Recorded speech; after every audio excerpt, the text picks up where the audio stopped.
ছাত্র জনতার প্রবল আন্দোলনে ক্ষমতাচ্যুত হয়ে হত্যাসহ বিভিন্ন মামলায় বর্তমানে কারাগারে আওয়ামী লীগের আমলের বেশ কয়েকজন সাবেক মন্ত্রী, এমপি ও সরকারি শীর্ষ কর্মকর্তা। কয়েক মাস আগেও যাদের আঙ্গুলের ইশারায় যাকে তাকে ধরে জেলে পুরে দেওয়া হতো, আজ তাদেরই দিন কাটছে চার দেয়ালের মাঝে। ক্ষমতা যে চিরস্থায়ী নয়, তারা বোধহয় তা হাড়ে হাড়ে টের পাচ্ছেন। গত বছরের এই দিনে কারাবন্দী ওইসব ভিআইপিদের বাড়ি ভর্তি মানুষ ছিল। কেউ আসতেন ঈদ সালামি দিতে, কেউ বা নিতে, কেউ আবার আসতেন ঈদের শুভেচ্ছা বিনিময় করতে। ভিআইপি বন্দীদের বাড়িতেও ছিল কোরবানি দেওয়া কিংবা মাংস বিতরণের মহাযজ্ঞ। অথচ বছর না ঘুরতেই আজ ক্ষমতাচ্যুত আওয়ামী লীগ সরকারের মহাপ্রতাপশালী সেসব ভিআইপিরা কারাগারে আসামি হিসেবে ঈদ পালন করছেন। কেমন কাটছে তাদের কোরবানির ঈদ? আজ কি কি সুযোগ সুবিধা পাচ্ছেন তারা? কোরবানির ঈদ উৎসবের এই দিনে তারা খেলেনি বাকি। চলুন বিস্তারিত জেনে নেওয়া যাক বিভিন্ন অপরাধ করে এই মুহূর্তে কারাগারে বন্দী রয়েছেন আওয়ামী লীগের কয়েকশো এমপি, মন্ত্রী আর আমলারা। কারাগারে এটি তাদের দ্বিতীয় ঈদ। ঢাকা কেন্দ্র কারাগার সূত্রে জানা যায়, এবারের ঈদুল আজহায় কারাবন্দীদের জন্য 10টির মতো গরু কোরবানি দেওয়া হয়েছে। এছাড়া গরুর পাশাপাশি 8টি খাসি কোরবানি দেওয়া হয়েছে।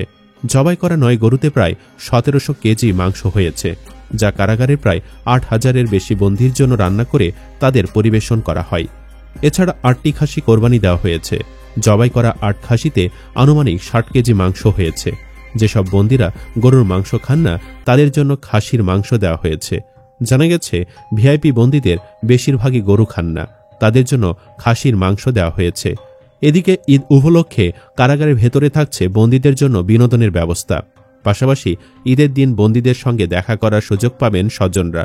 এ বিষয়ে জেলার বলেন, ঈদুল আজহার দিনে ঢাকা কেন্দ্র কারাগারে 3টি জামাত অনুষ্ঠিত হয়েছে, 2টি স্টাফদের ও 1টি বন্দীদের।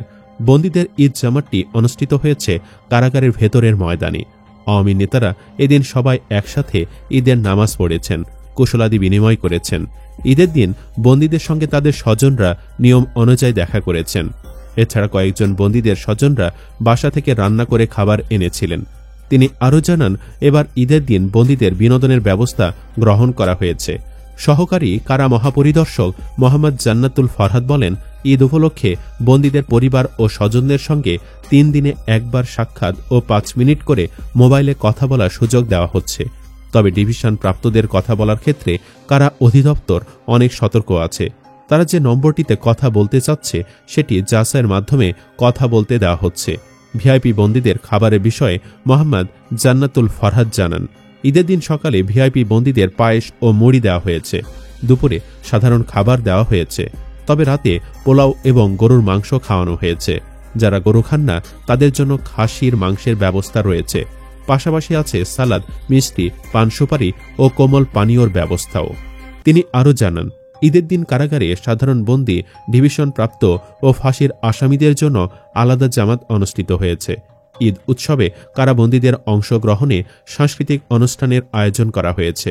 সন্ধ্যায় কারারক্ষী ব্যারাকে কর্মকর্তা কর্মচারীদের সাংস্কৃতিক অনুষ্ঠান এবং সন্ধ্যার পর কারাগারের স্টাফদের সন্তানদের অংশগ্রহণে কবিতা আবৃত্তি ও গানের প্রতিযোগিতা অনুষ্ঠিত হয়।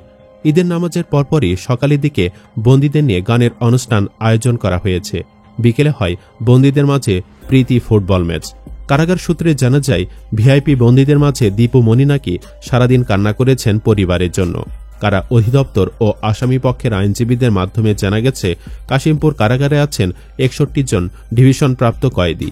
তাদের মধ্যে আছেন সাবেক আইসিটি প্রতিমন্ত্রী জুনায়েদ আহমেদ পলক, জাতীয় সংসদের সাবেক চিফ হুইপ আ.স.ম ফিরোজ, সাবেক সংসদ সদস্য হাজী সেলিম, বি.এম ফজলে করিম চৌধুরী, এম.এ মালেক, আব্দুর রহমান বদি, আওয়ামী লীগের প্রেসিডিয়াম সদস্য ও সাবেক এমপি মোস্তফা জালাল মহিউদ্দিন, আওয়ামী লীগের দপ্তর সম্পাদক ও সাবেক এমপি আব্দুস সোবহান মিয়া গোলাপ ছাড়াও আরও অনেকে।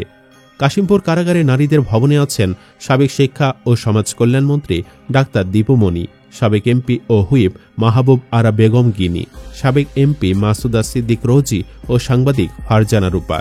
ঢাকার কেরানীগঞ্জে কেন্দ্রীয় কারাগারে আছেন সাবেক শিল্পমন্ত্রী ও আওয়ামী লীগ নেতৃত্বাধীন 14 দলীয় মহাজোটের মুখপাত্র আমির হোসেন আমো, সাবেক আইনমন্ত্রী আনিসুল হক, সাবেক তথ্যমন্ত্রী ও জাসদের সভাপতি হাসানুল হক ইনো, সাবেক মন্ত্রী ও বাংলাদেশ ওয়াকার্স পার্টির সভাপতি রাশেদ খান মেনন, সাবেক প্রধানমন্ত্রীর উপদেষ্টা সালমান এফ রহমান, সাবেক সংস্কৃতি মন্ত্রী আসাদুজ্জামান নূর সহ আরও অনেকেই।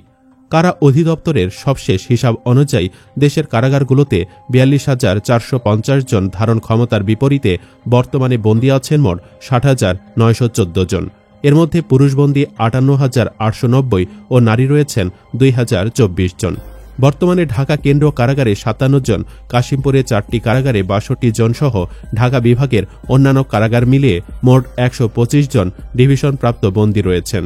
সুপ্রিয় দর্শক, ভিআইপি এসব বন্দীরা যে অপরাধ করেছেন তাতে তাদের এমন ঈদই কি প্রাপ্য ছিল? কমেন্ট বক্সে জানিয়ে দিন আপনার মতামত। ভিডিও ভালো লাগলে লাইক দিন এবং শেয়ার করুন, আর অবশ্যই চ্যানেলটি সাবস্ক্রাইব করুন। ধন্যবাদ।